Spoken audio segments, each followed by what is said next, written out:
नमस्कार मंडळी, श्री स्वामी समर्थ. स्वागत आहे तुमचे माझ्या यूट्यूब चॅनलवरती. आजचा दिवस तुम्हाला खूप छान सुखाचा आनंदाचा जाऊ हीच मी स्वामींच्या चरणी प्रार्थना करते आणि आज या नवीन व्हिडिओला सुरुवात करते.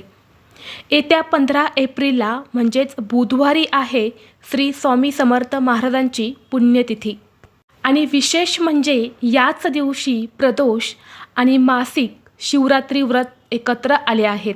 महादेव शिवशंकरांचे अखंड स्मरण स्वामी करत असत. त्यामुळे प्रदोष मासिक शिवरात्री व्रत आणि स्वामींचा स्मरण दिन एकाच दिवशी येणे अत्यंत पुण्यदायी व फलदायी मानले गेले आहे. आणि श्री स्वामी समर्थ महाराजांची पुण्यतिथी जी त्यांच्या अवतार कार्याची सांगता दर्शवते. स्वामींनी अक्कलकोट येथे वटवृक्ष समाधी मठस्थानी त्यांनी मध्यान्हकाळी अवतार कार्य पूर्ण केले आणि म्हणून आपण दरवर्षी स्वामींची पुण्यतिथी ही अगदी आनंदाने, उत्साहाने आणि भक्तिभावाने साजरी करत असतो. या स्वामींच्या पुण्यतिथीच्या दिवशी स्वामी तत्व हे खूप जास्त प्रमाणामध्ये जागृत असते. ज्या काही सकारात्मक लहरी असतात किंवा जी काही दैवी शक्ती आहे तर ती खूप जास्त प्रमाणामध्ये सक्रिय असते आणि म्हणून या स्वामींच्या पुण्यतिथीनिमित्त आपण अनेक सेवा, उपासना, उपाय करत असतो आणि त्या सेवा खूप जास्त प्रभावी ठरत असतात.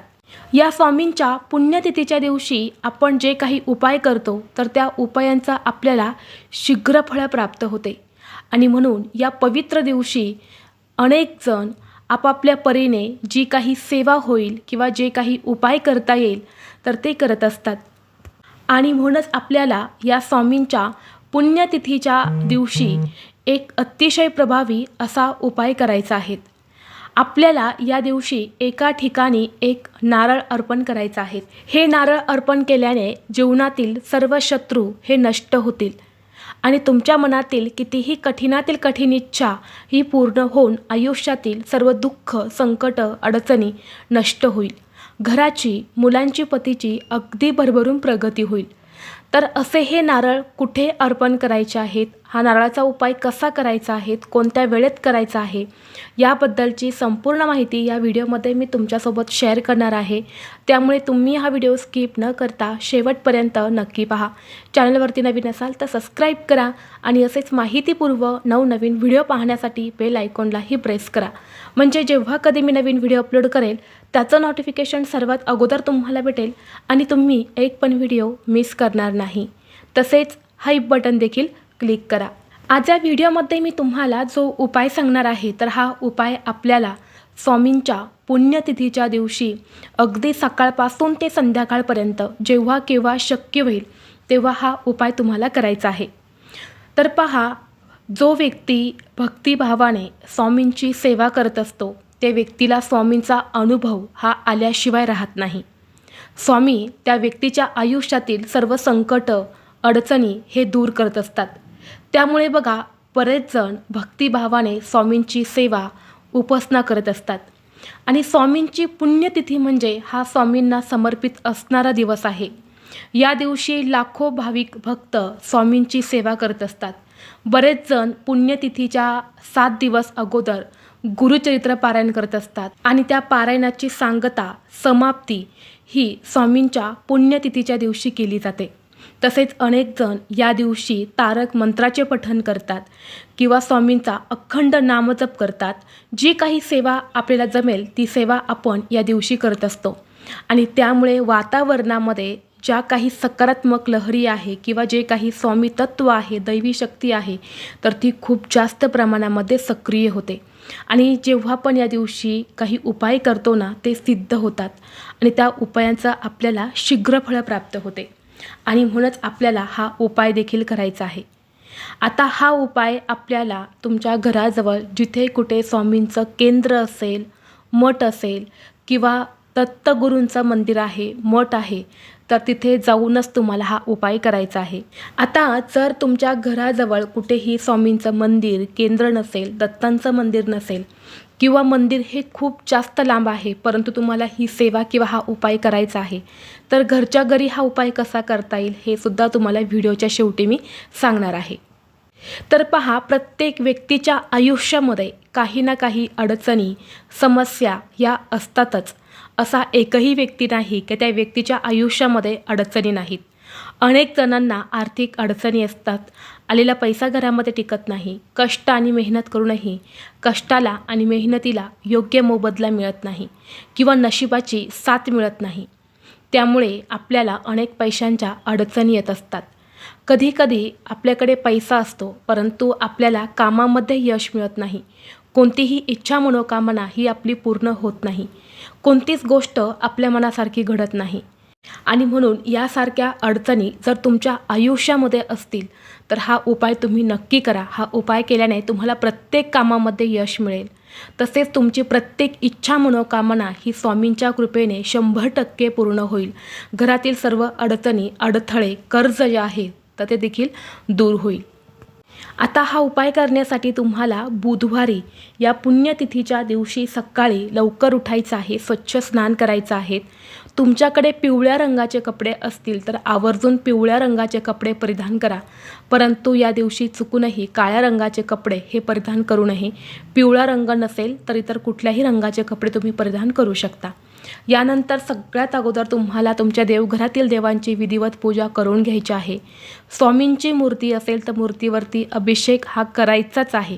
शुद्ध पाण्याने, पंचामृताने तुम्हाला जसा जमेल तसा अभिषेक करायचा आहे. आणि फक्त फोटो असेल तर तो पाणी शिंपडून व्यवस्थित असा पुसून काढायचा आहे. यानंतर स्वामींना अष्टगंध लावायचा आहे.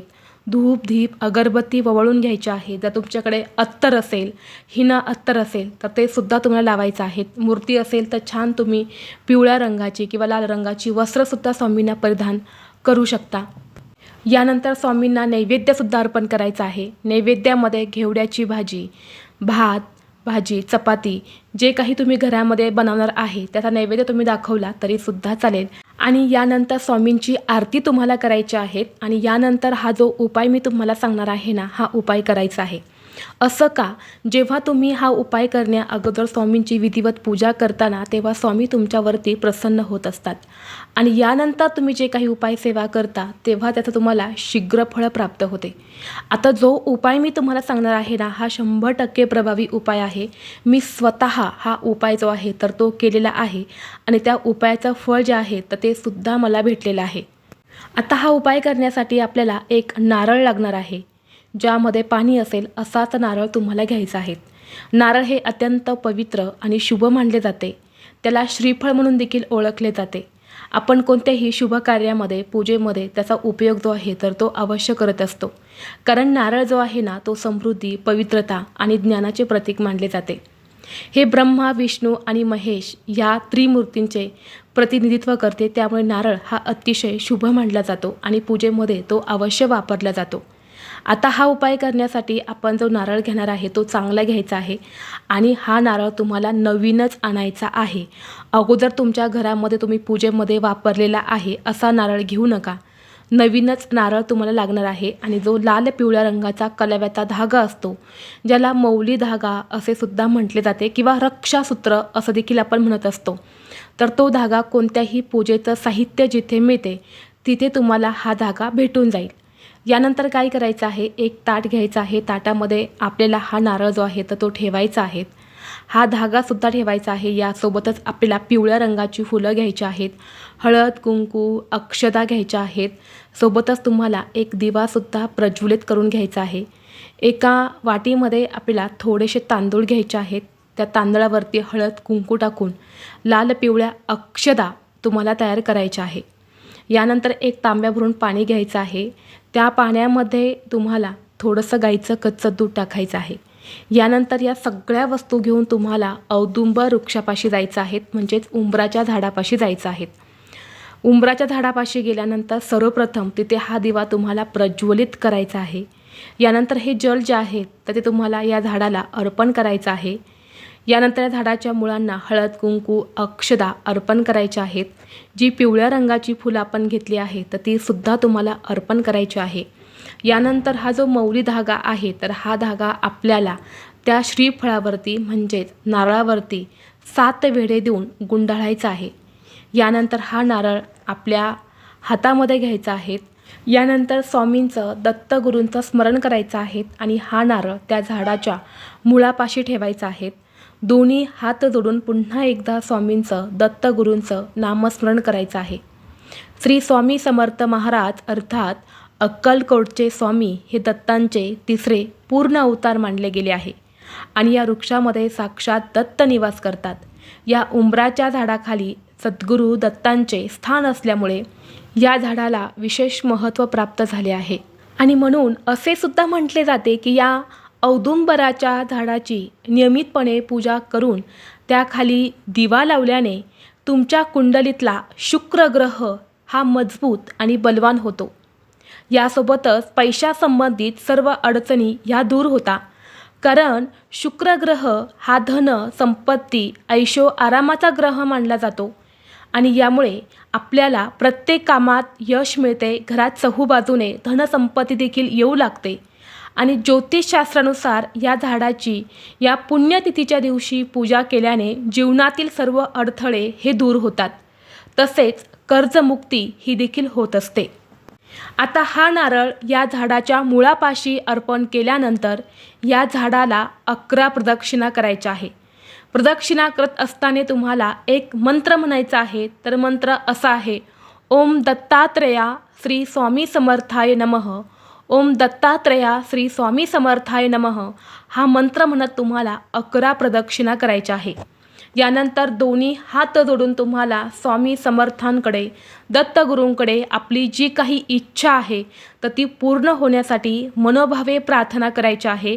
किंवा जे काही काम आहे ते पूर्ण होत नाही किंवा जी काही दुःख आहे तर ती दूर होण्यासाठी मनोभावे प्रार्थना करायची आहे.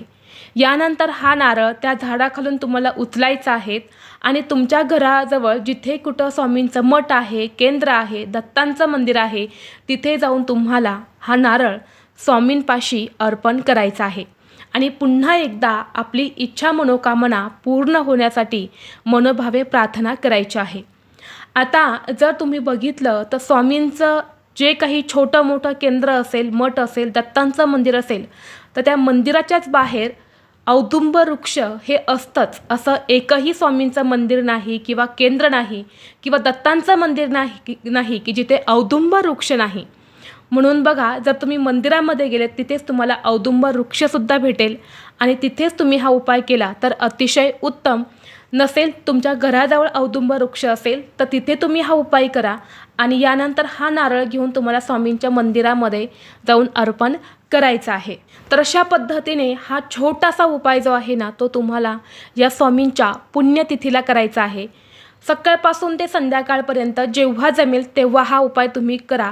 श्रद्धेने आणि निष्ठेने जर हा उपाय केला ना 100% तुमची इच्छा ही पूर्ण झाल्याशिवाय राहणार नाही.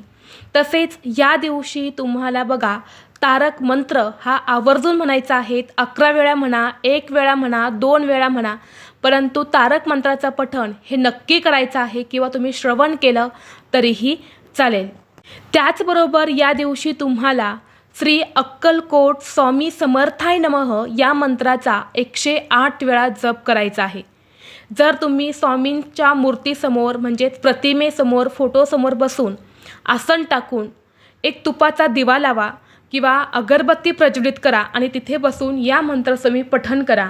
108 वेळा पठण करून झाले की आपली मनोकामना विनवणी करून तुम्हाला स्वामींना सांगायचे आहेत आणि जप पूर्ण झाल्यावर स्वामींच्या चरणी नतमस्तक व्हायचं आहे. निस्वार्थ नामस्मरणामुळे स्वामी भक्तांच्या हाकेला धावून येतात आणि त्यांची सत्कार्य पूर्ण करतात. हा माझा स्वतःचा अनुभव आहे. स्वामी नक्कीच शुभ करतील अशी अढळ श्रद्धा जी आहे तर ती कायम ठेवायची आहे. स्वामींवरील निष्ठा आणि श्रद्धा ही कधीही कमी होऊ देऊ नका. स्वामींवर विश्वास ठेवून सतत नामस्मरण, स्वामी सेवा करत राहा. तर ही अत्यंत महत्त्वाची माहिती मला तुमच्यापर्यंत शेअर करायची होती. व्हिडिओ तुम्हाला आवडला तर लाईक करा, चॅनलवरती नवीन असाल तर सबस्क्राईब करा आणि हा व्हिडिओ आपल्या मित्रपरिवारासोबत जास्तीत जास्त शेअर करा. चला तर मग भेटू असंच पुढल्या एका नवीन व्हिडिओमध्ये. तोपर्यंत सर्वांना श्री स्वामी समर्थ.